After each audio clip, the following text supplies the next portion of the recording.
મોટી બેન, તું ના હોત તો મારું તો શું થયું હોત? હું મરી જ ગઈ હોત. પણ તે મને બચાવી. મારા દીકરા પ્રતાપને તારા દીકરા કરતાંય વધારે પ્રેમ કર્યો છે.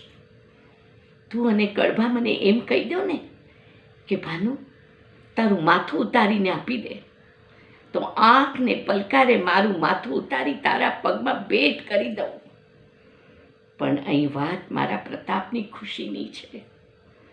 મારા માટે મારા જીવ કરતાંય એ મહત્વનો છે મારો દીકરો પ્રતાપ. અરે ઈશ્વર પણ પોતે આવીને એમ કહે ને કે મારો દીકરો ખોટો છે, તો એ હું ન માનું.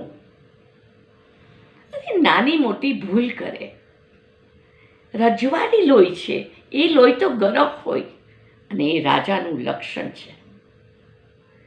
એ માટે જ કહું છું કે મારો જીવ માંગી લ્યો, પણ મારા દીકરા પ્રતાપને જોઈતી ચીજ તો હું એને અપાવીને જ રહીશ, ભલે એ માટે મારે આખી દુનિયાને આગ લગાડી દેવી પડે. મારા દીકરા પ્રતાપની ખુશીથી અધિકું મારે કાંઈ જ નથી, અને એની આગળ મારે એક શબ્દ પણ નથી સાંભળવો. હરિયા,